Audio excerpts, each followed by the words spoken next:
भारत के भगोड़े विजय माल्या और ललित मोदी की एक पार्टी इन दिनों चर्चा का विषय बनी है। भारत से हजारों करोड़ रुपए लेकर फरार होने वाले ये विदेशों में लग्जरी जिंदगी जी रहे हैं और इनकी ऐशो आराम में कोई कमी नहीं है। लंदन में ललित मोदी विजय माल्या की पार्टी का ये वीडियो है, सोशल मीडिया पर वायरल हो रहा है। लंदन में ये पार्टी हो रही थी। इसमें दुनिया भर के करीब 300 चुनिंदा लोगों को इनवाइट किया गया। मेहमानों में रॉयल चैलेंजर्स बेंगलुरु के पूर्व क्रिकेटर क्रिस गेल भी शामिल हुए। सोशल मीडिया पर ललित मोदी ने भी इस पार्टी का वीडियो शेयर किया।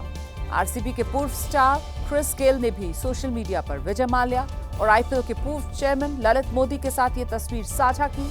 विजय माल्या को भारत ने साल 2019 में भगोड़ा घोषित किया था।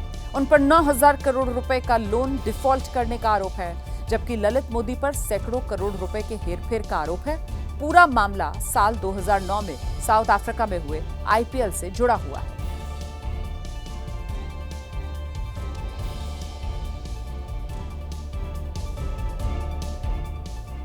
उधर बेंगलुरु में पारिवारिक विवाद ने हिंसक रूप ले लिया। 5 लाख के पुराने कर्ज को लेकर महिला के घर में पेट्रोल डालकर आग लगा दी गई। 1 जुलाई की शाम ये घटना हुई, सीसीटीवी में कैद हो गई। आरोप है कि पार्वती और उसके भाई सुब्रमणी ने वेंकटरमणी के घर को जलाने की साजिश रची। जिस वक्त घर में आग लगाई गई, वेंकटरमणी और उनके बेटे समय रहते बाहर निकल आए।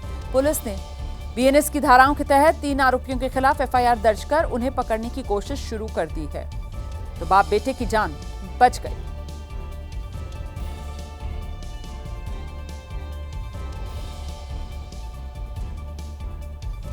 तो जले हुए घर की ये तस्वीरें भी आपके सामने हैं और साथ ही वो सीसीटीवी की तस्वीरें जिसमें साफ नजर आ रहा है कैसे घर को जलाने की साजिश की गई।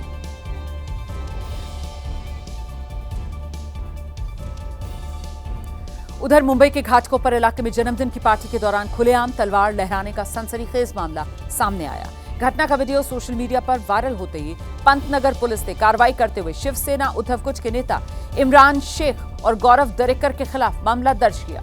मामला 27 जून की रात करीब 9:30 बजे का है, जब घाटकोपर इलाके में एक जन्मदिन पार्टी का आयोजन किया गया। इस दौरान तलवार से केक काटा गया और तलवार बाकायदा लहराई गई।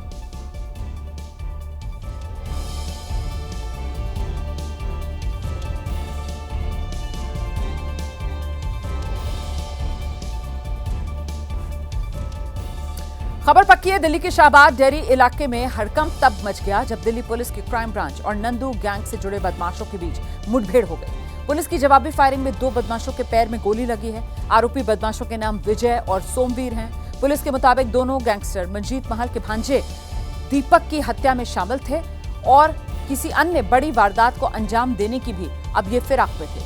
हाल ही में जेल में बंद गैंगस्टर मंजीत महल के भांजे दीपक की हत्या की गई थी जब वो मॉर्निंग वॉक के लिए गया था और इसके पीछे नंदू गैंग का हाथ सामने आया था।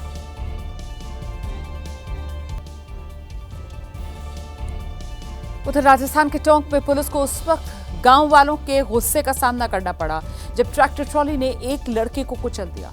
पुलिस जब घटनास्थल पर पहुंची तो गांव वालों ने उसे खूब दौड़ाया। हालात ऐसे हो गए कि पुलिस को जान बचाने के लाले पड़ गए। पुलिस वाले गांव वालों से बचकर भागते नजर आए। तस्वीरों में देख सकते हैं कि आगे आगे पुलिस है और पीछे पीछे पब्लिक।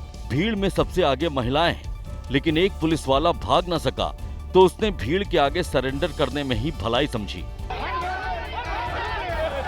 दरअसल हुआ ये कि अवैध खनन में शामिल एक ट्रैक्टर ट्रॉली के नीचे आने से एक लड़के की मौत हो गई, जिसके बाद गुस्साए गांव वालों ने घटना स्थल पर ही प्रदर्शन करना शुरू कर दिया। गांव वालों का आरोप है कि पुलिस अधिकारी खनन माफियाओं से मिले हैं और जो भी इसकी शिकायत करता है पुलिस उसे ही धमकाने लगती है। लेकिन जैसे ही ये घटना घटी तो गाँव वालों का गुस्सा 7वें आसमान पर पहुँच गया और फिर जो कुछ हुआ वो आपके सामने है। हालांकि बाद में भारी पुलिस दल मौके पर पहुंचा जिसने प्रदर्शन खत्म कराया, लेकिन लोगों का गुस्सा अभी भी शांत नहीं हुआ है।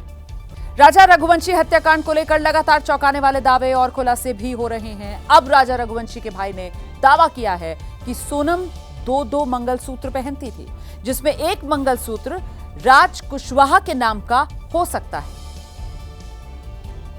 दरअसल शिलोंग एसआईटी की टीम ने वो गहने भी बरामद कर लिए हैं जो सोनम ने हत्याकांड के बाद छिपा दिए थे। विपिन रघुवंशी का दावा है कि गहनों में एक चेन और 2 मंगलसूत्र मिले हैं और हो सकता है कि दूसरा मंगलसूत्र राज कुशवाहा ने सोनम को दिया हो। में से एक मंगलसूत्र जो था, मिनी मंगलसूत्र, जो राजा ने सोनम को पहनाया था, और इसमें एक मंगलसूत्र और जो है, जो हमारा नहीं है, कि सोनम की शुरू से इच्छा थी, उसको भी पता था तो मैं मंगल हूँ, मेरा पहला पति मरेगा तो शादी कर लूंगी मैं। शक तो इस बात का भी जताया जा रहा है कि कहीं सोनम ने राजा रघुवंशी से शादी करने से पहले ही राज कुशवाहा से शादी तो नहीं कर ली थी, क्योंकि सोनम के 2 मंगलसूत्रों ने इस हनीमून हत्याकांड में एक और सवाल जोड़ दिया है। वहीं पुलिस अभी भी इस केस में सुराग तलाशने में जुटी हुई है, क्योंकि इस केस में कई सारे ऐसे एंगल सामने आए हैं जिनका खुलासा होना अभी बाकी है। यही वजह है कि पुलिस कोई कोताही नहीं बरतना चाहती है और हर सबूत का कनेक्शन ढूंढने की कोशिश की जा रही है। और शादी.com पर अगर आप अपने लिए या अपने किसी रिश्तेदार के लिए दुल्हन ढूंढ रहे हैं तो जरा सावधानी बरतिएगा, कहीं ऐसा ना हो कि आप ठगों के बिछाए जाल में फंस जाएं, क्योंकि उत्तर प्रदेश के मेरठ में ऐसा ही कुछ हुआ है। मेरठ के रहने वाले विष्णु मित्तल की साड़ी की दुकान है। बेटी की उम्र शादी लायक हुई तो बेटे ने शादी.com पर रजिस्ट्रेशन किया और वहां उसे एक लड़की पसंद आ गई। होने वाली पत्नी ने शिवम से कहा कि वो उसे पैसे दे और वो उन पैसों को फॉरेन ट्रेडिंग के जरिए कुछ ही दिन में डबल कर देगी। तो द्वारा उन्होंने लालच दिया कि आपको ऐसे पैसे बढ़ा देंगे आपको ट्रेडिंग के माध्यम से। मैं पैसे डालता चला गया, उसके बाद मैंने पैसे निकालने की कोशिश करी, मैंने अपने विड्रॉ की तो निकले नहीं। और यहीं पर रुपए को डॉलर बनाने का सपना टूट गया। रकम दोगुनी तो नहीं हुई, उल्टा 44 लाख रुपए फंस गए। होशियार बेटे ने पापा को ट्रेडिंग के बारे में नहीं बताया। अब पापा और बेटे दोनों थाने के चक्कर लगा रहे हैं। जो हमारे शेयरों में इन्वेस्ट थे वो शेयर बेच के इतने सारे पैसे उन पे ट्रांसफर करता चला गया धीरे धीरे का। कभी 2 लाख, कभी 50,000, कभी 5 लाख, ऐसे बड़ा अमाउंट हो गया 44 लाख। चालबाज दुल्हन अभी भी 20 लाख रुपए ऐंठने के चक्कर में है। अब बेचारे मित्तल जी पैसा डबल करने के चक्कर में खून पसीने की कमाई भी गंवा चुके हैं। और आइए अब जरा तस्वीरें आपको दिखा देते हैं। ऐसी तस्वीरें जो हैरान करने वाली हैं। ओडिशा में विजिलेंस विभाग ने एक सरकारी इंजीनियर के घर पर छापा मारा और इस दौरान इंजीनियर के घर की ऐसी जगहों से पैसा निकला है जिसकी आप कल्पना भी नहीं कर सकते।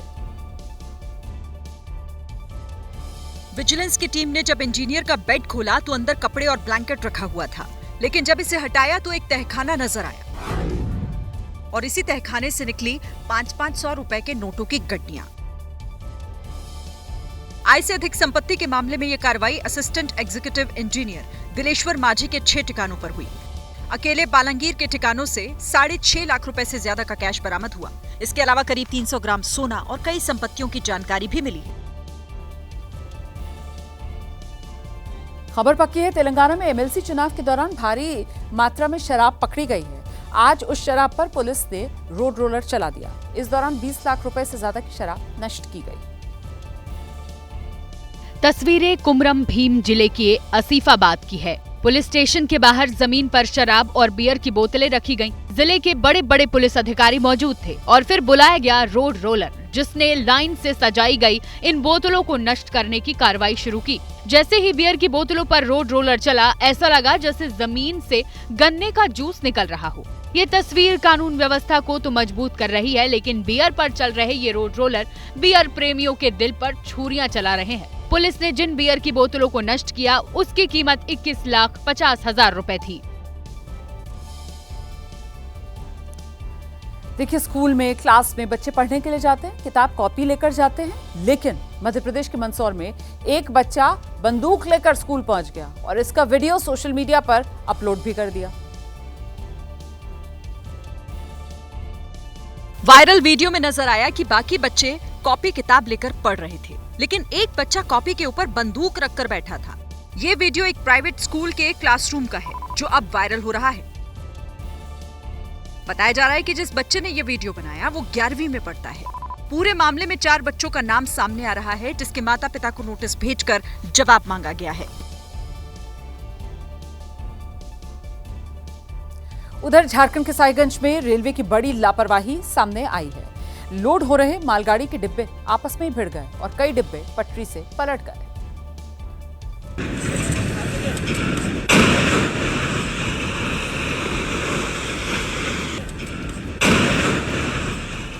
जैसे ही टक्कर हुई, मालगाड़ी के भारी भरकम लोडेड डिब्बे पटरी से पलट गए और उसमें रखा पत्थर चारों ओर बिखर गया। पहली नजर में देखने में लगा मानो दो मालगाड़ी आपस में टकरा गई हो। जब करीब से देखा तो पता चला कि जिस मालगाड़ी ने टक्कर मारी वो लोड होकर खड़ी थी, लेकिन तभी अचानक उसके रैंक अनियंत्रित होकर खुद ब खुद लुढ़क गए और लोड हो रहे दूसरे डिब्बों से टकरा गए।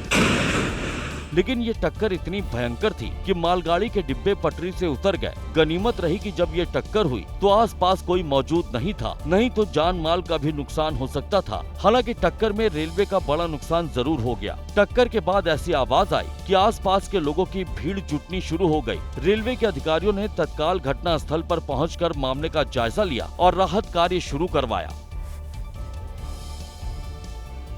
उधर गुजरात में रह रहे अवैध बांग्लादेशियों के एक और ग्रुप को बांग्लादेश डिपोर्ट किया गया। वडोदरा से 250 अवैध बांग्लादेशियों को विशेष विमान से ढाका भेजा गया है। जब इन्हें डिपोर्ट किया जा रहा था तो इनके हाथ में हथकड़ियां लगी हुई थी। बता दें कि पिछले 2 महीने में पूरे गुजरात से अब तक 1200 अवैध बांग्लादेशियों को वापस बांग्लादेश भेजा जा चुका है।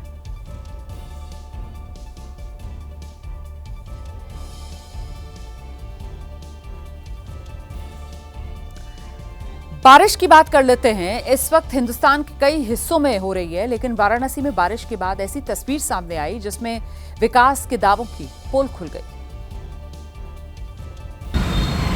अब तक आपने ड्रोन कैमरे से वाराणसी के विकास की तस्वीरें देखी होंगी, लेकिन टॉप एंगल से शूट किए गए इस वीडियो में गहरा गड्ढा नजर आ रहा है जिसके चारों तरफ बैरिकेडिंग की गई। ये वीडियो वाराणसी के चर्चित वीआईपी रोड का है जो गिलेट बाजार में मौजूद है। ये वाराणसी का सबसे चर्चित रूट माना जाता है जहां से सभी वीआईपी एयरपोर्ट जाते हैं। लेकिन जैसे ही बारिश के बाद यहां 10 फीट गहरा गड्ढा हुआ, वीडियो वायरल होने लगा। माना जा रहा है कि सीवर का पाइप फटने की वजह से लीकेज हुआ और सड़क धंस गई। आनन फानन में प्रशासन ने गड्ढे में बालू डाला और इसे भरना शुरू कर दिया। गुजरात का हाल बारिश की मार से बेहाल है। बनासकांठा में सड़कों पर कई फीट पानी भर गया है। तस्वीरें आप देख रहे हैं, गुजरात की ये तस्वीरें हैं और देखिए कैसे बारिश से यहाँ गुजरात का हाल बेहाल है। बनासकांठा इलाके की ये तस्वीरें आपके सामने हैं। यहाँ कई फीट पानी भरा हुआ नजर आ रहा है।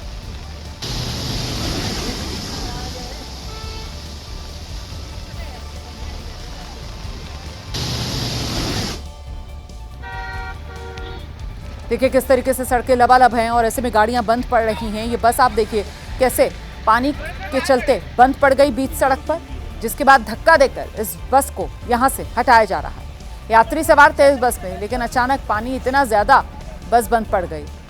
अच्छा, गाड़ियों का आप हाल देखिए, पानी भरा हुआ है सड़कों पर लबालब। ऐसे में गाड़ी चलाकर ले जाना मुश्किल है। एक ऑटो को आप देख रहे हैं कैसे उसे भी धक्का देकर सड़क पार कराई जा रही है। ये हाल है सड़कों का। अंदाजा लगाना मुश्किल है कि ये सड़क है या फिर ये कोई नदी है जो बह रही है।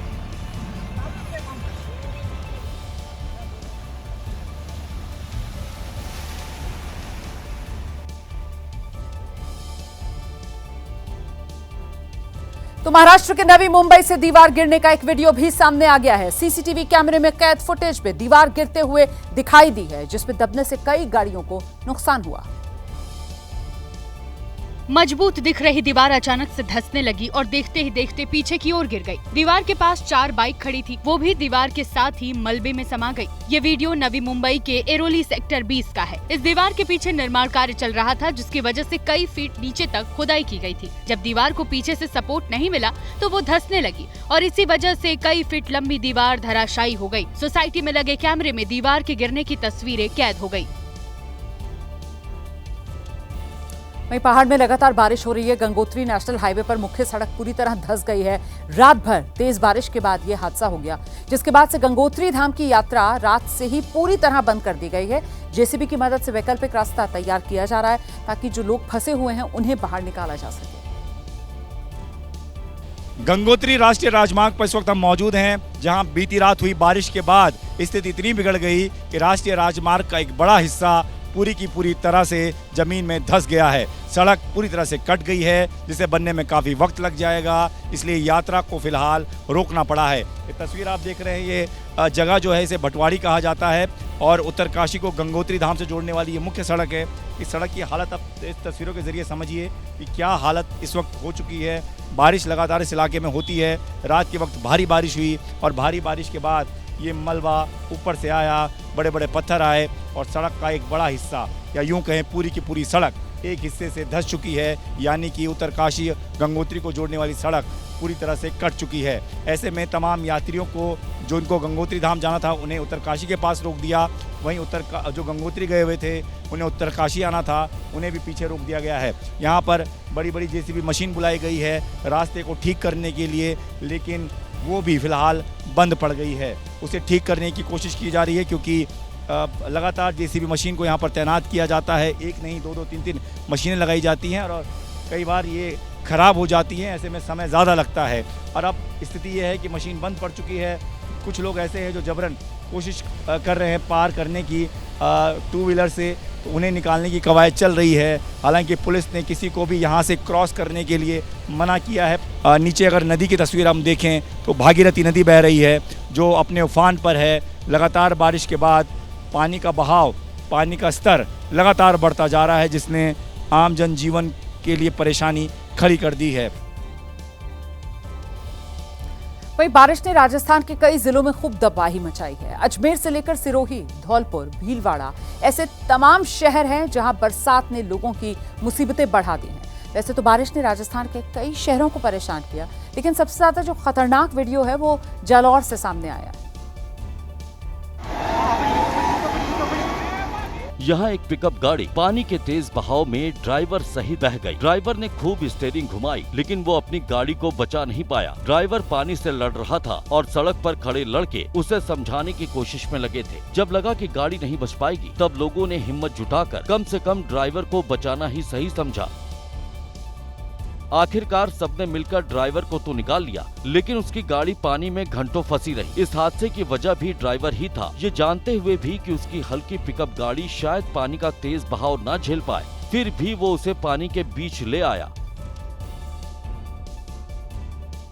और उसके बाद की तस्वीर आपके सामने है। ड्राइवर की लापरवाही ने उसकी जान जोखिम में डाली। हालांकि भला हो आसपास के लोगों का और पुलिस का, जिन्होंने तमाशा देखने के बजाय उसकी जान बचाने की कोशिश करना जरूरी समझा, और इन लोगों की ऐन वक्त पर की गई मदद की वजह से बड़ा हादसा होने से बच गया और ड्राइवर की जान भी बच गई। उधर अजमेर में कहानी अलग थी।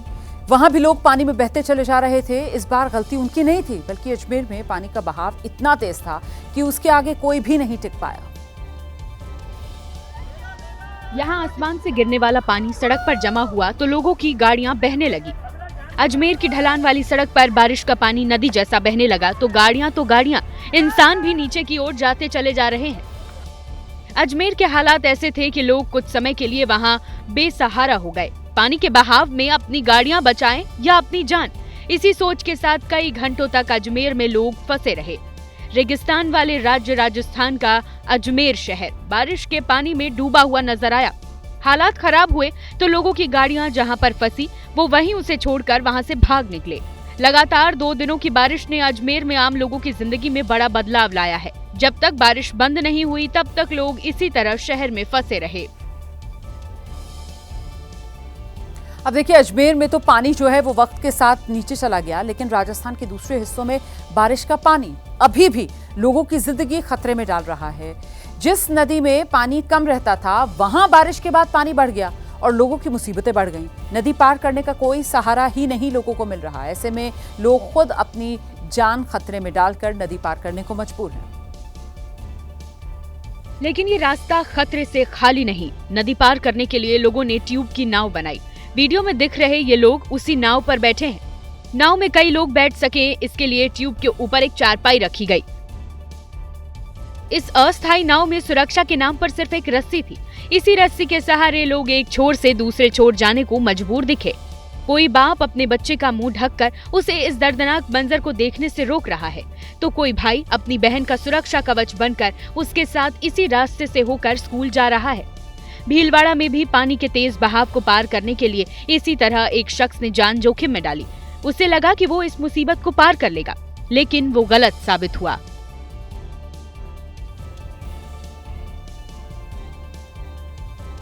और देखिए, भीलवाड़ा भी राजस्थान का एक ऐसा जिला है जहां इस वक्त बाढ़ के पानी ने बहुत मुसीबतें खड़ी कर दी हैं। भीलवाड़ा शहर से सटे हलेड़ गांव में नदी का पानी घुस गया, लोगों का बहुत नुकसान हो गया है, कई फैक्ट्रियों में पानी भर गया है, मंदिर डूबे हुए हैं। पानी की इस मुसीबत की वजह से गांव की सरपंच के पति की पिटाई तक हो गई है।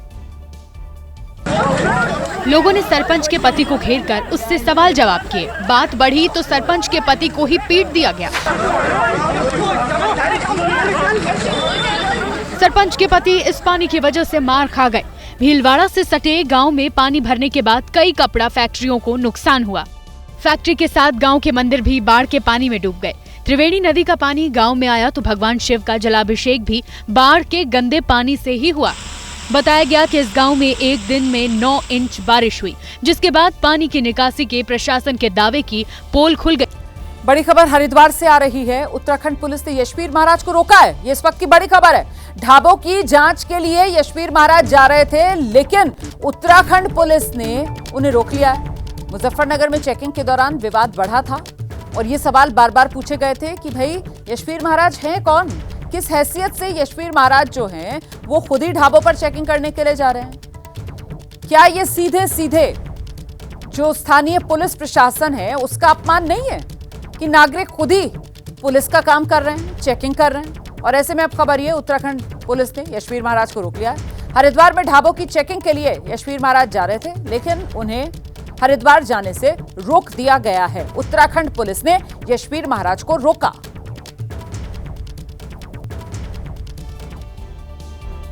आगे बढ़ेंगे, अगली खबर। बारिश से आम जनजीवन की बेहाली के बीच झालावाड़ से एक अच्छी तस्वीर देखने के लिए मिली, जिसकी पूरी शहर में चर्चा है। बाढ़ के बीच भी शादी की रस्में चलती रही, मस्ती भी यहां पर खूब हुई है।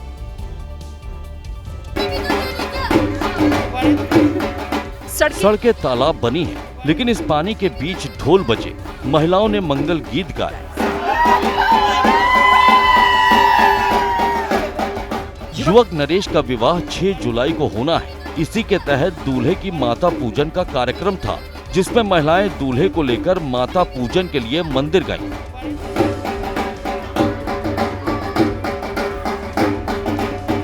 लेकिन मुख्य बाजार में 2 फीट घुटनों तक पानी भर गया। बावजूद इसके महिलाओं ने मांगलिक कार्यक्रम के लिए तमाम बाधाओं को पार किया और मंदिर तक पहुंच गई।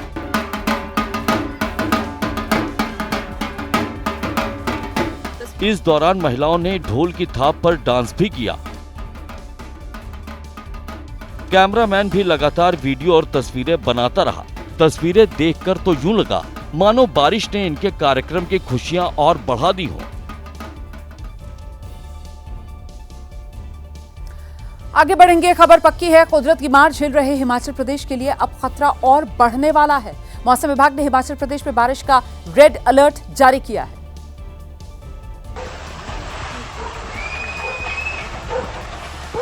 हिमाचल में इस वक्त ज्यादा सावधान रहने की जरूरत है,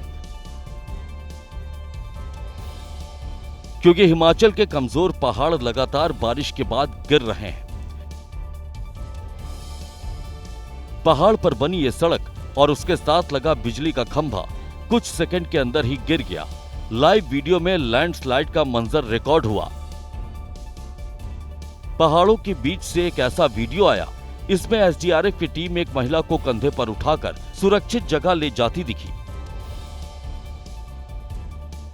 हिमाचल की सरकार भी मुश्किल वक्त में लोगों के साथ दिखी। मुख्यमंत्री ने पहले अपने हेलीकॉप्टर से भूस्खलन का मंजर देखा, फिर मंडी में अपने राज्य के लोगों से मुलाकात की, जिन्होंने कुदरत के क्रोध की वजह से मुश्किल वक्त देखा। मुख्यमंत्री उनका दर्द बांटने पहुंचे।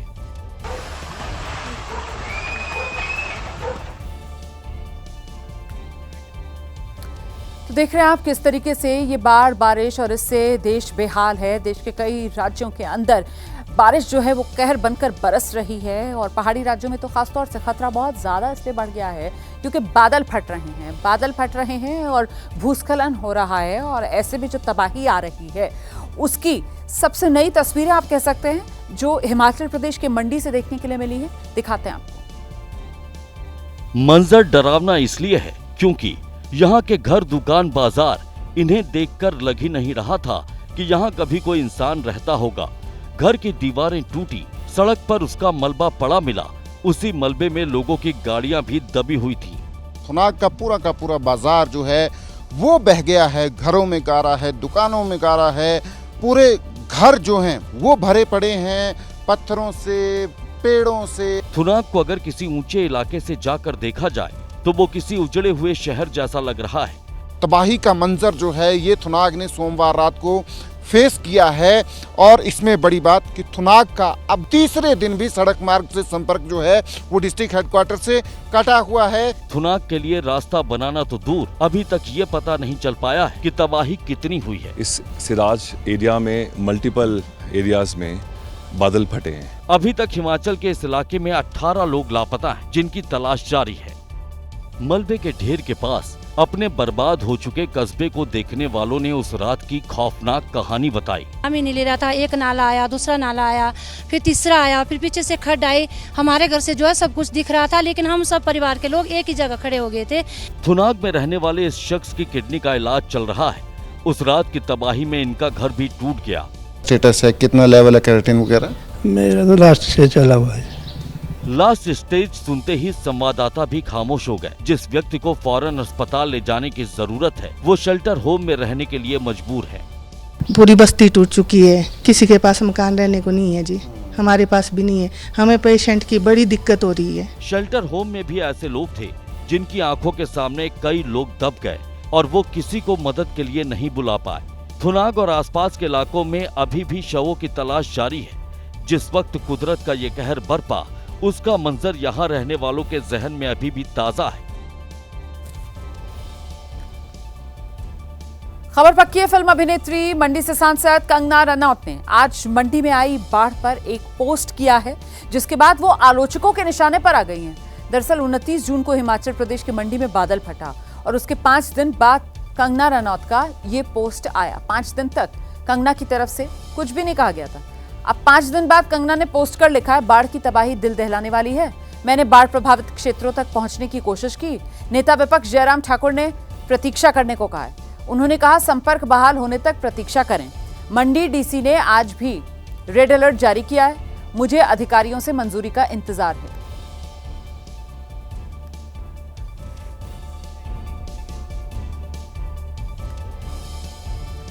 आगे बढ़ेंगे। पड़ोसी देश चीन में भी बारिश और बाढ़ से भारी तबाही देखने को मिल रही है। चीन में नदी नाले उफान पर हैं। तबाही की खौफनाक तस्वीरें सामने हैं, जिससे लोगों की मुश्किलें काफी बढ़ गई हैं। चीन में बाढ़ और बारिश की वजह से भारी तबाही मचती दिख रही है। नदियों और नालों के उफान से जमीनी इलाकों में कटान हो रहा है, जिससे लोग दहशत में दिख रहे हैं। चीन के जल संसाधन विभाग की ओर से 10 प्रांत में बाढ़ से निपटने की तैयारी को मजबूत करने का निर्देश जारी किया गया है। कई इलाकों में भारी बारिश की वजह से हालात अस्त व्यस्त है। कई जगहों पर सड़कें टूट गई हैं, जिन्हें बनाने का काम जारी है। हालांकि ज्यादा बारिश होने की वजह से काम में मुश्किलें पेश आ रही हैं। एक ओर चीन में बारिश और बाढ़ से हालात खराब हैं, तो दूसरी ओर लैंडस्लाइड भी मुसीबतें बढ़ा रहा है। चीन के पहाड़ी इलाकों में कई इलाकों से लैंडस्लाइड की तस्वीरें भी सामने आ रही हैं, जिससे रास्ते बंद हो गए। रास्ते पर मौजूद पत्थरों और मलबे को हटाने के लिए ऑपरेशन चलाया जा रहा है। चीन में ड्रोन से रेस्क्यू की तस्वीर भी सामने आई है, जहां नदी के बीचों बीच एक युवक फंस गया था, जिसे बचाने के लिए बचाव दल ने ड्रोन का इस्तेमाल किया। ड्रोन को बीच नदी में युवक तक पहुंचाया गया और फिर इसकी मदद से मझधार में फंसे युवक को नदी के तेज उफान से बचा लिया गया। खबर पक्की है। बिहार की सियासत में बड़ी हलचल है। असदुद्दीन ओवैसी की पार्टी ने आगामी विधानसभा चुनाव को लेकर महागठबंधन में शामिल होने की इच्छा जता दी है। इसके लिए AIMIM के बिहार प्रदेश अध्यक्ष और विधायक अख्तरुल ईमान ने RJD सुप्रीमो लालू प्रसाद यादव को एक चिट्ठी लिखी है। लिखा है कि वो पिछले विधानसभा और लोकसभा चुनाव में भी महागठबंधन में शामिल होना चाहते थे, लेकिन वो नहीं हो सका। लिहाजा इस बार सेक्युलर वोटों का बिखराव रोकने के लिए AIMIM को महागठबंधन में शामिल करना जरूरी है। 2025 विधानसभा का चुनाव हमारे सामने है, इसीलिए हमारी इच्छा है कि AIMIM को महागठबंधन में शामिल किया जाए। यदि हम सब मिलकर आगामी विधानसभा चुनाव लड़ते हैं तो मुझे पूरा विश्वास है कि सेक्युलर वोटों के बिखराव को रोकने में सफल हो सकेंगे और बिहार में अगली सरकार महागठबंधन की बनेगी। कौन आना चाह रहे हैं अगर कोई दल, तो इस पर तो पार्टी का नेतृत्व फैसला करेगा। इस बार लेकिन किसी को भी ये भ्रम में नहीं रहना चाहिए कि कोई वोटों का बिखराव होगा। पूरी तरह से हर जाति धर्म के लोगों का वोट तेजस्वी सरकार बनाने के लिए होगा, ये बात सबको समझ लेना चाहिए। ओवैसी के पार्टी के इस प्रस्ताव पर आरजेडी का नसीहत भरा रिएक्शन आया तो एआईएमआईएम ने साझा मकसद का सुर लगाया। पूरे बिहार में भाजपा मुक्त माहौल है और भाजपा को हराना हमारा ही मकसद है, आपका ही मकसद है।